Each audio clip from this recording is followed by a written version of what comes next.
ఏం చేస్తుండు వాడు వాడిని బోడముడ మొక్కమో చేస్తుండు వాడు ఇది వరకు 4000 పింఛన్ ఇస్తానన్నాడు ఒక్క నెలనన్నా ఇచ్చిండాడు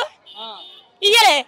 నా ఇల్లు మొత్తం కూలిపోయింది ఇప్పుడు నా పిల్లగానికి 3 సంవత్సరాలు వెళ్ళిపోతాయి ఇప్పుడు ఇంటికి పోయి ఇంత ఎంటికలు తీసుకుందామంటే నాకు ఉండ సోట్లేదు వర్షాలకు కూలిపోయింది అప్పుడు కేసీఆర్ ముత్యమంత మూల కూలిపోతే నాకు 10,000 రూపాయలు ఇచ్చిండు ఏడిచ్చిండు 10 రూపాయలు ఇగో కాలుతో దచ్చుకుంటూ పని చేసుకుంటున్నా నీ భాష మనవాడ నేనేమో డ్యూటీ చేస్తున్నానా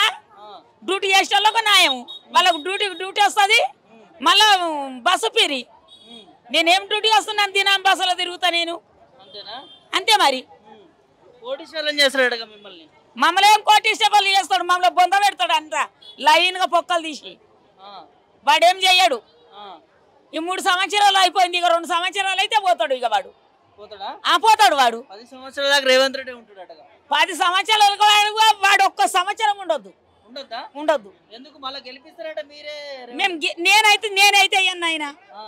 ఎవడన్నా అయ్యాను కానీ నేనైతే అయ్యా పైసలు ఇస్తారట పైసలు ఇచ్చినయ్యా వాళ్ళు 1,00,000 రూపాయలు ఇచ్చినయ్యా 1,00,000 రూపాయలు ఇచ్చినాయా అయ్యా ఎందుకు అంత కోపం ఎందుకు వస్తుంది నాకు ఇంటి దానికి ఇప్పుడు నేను ఇంటికి పోయి నాకు కాలు నొప్పి అయింది 4 రోజులు ఉందామంటే నాకు సోట్లేదు మరి కోపం లేకపోతే ఏముంటది డబుల్ బెడ్రూమ్ ఇస్తున్నారట మరి ఎవరికి ఇచ్చిండు వాడు మీద ఇప్పుడు నేను గిన వియ్యారనే నేను చిల్లర మీద పని చేసేదాన్ని నేను చచ్చిపోయేటోళ్ళ బొందదోడదాన్ని నా వియ్యారికే ఇప్పుడు వియ్యారి వాళ్ళకు పిరి అవి కట్టిస్తానన్నాడు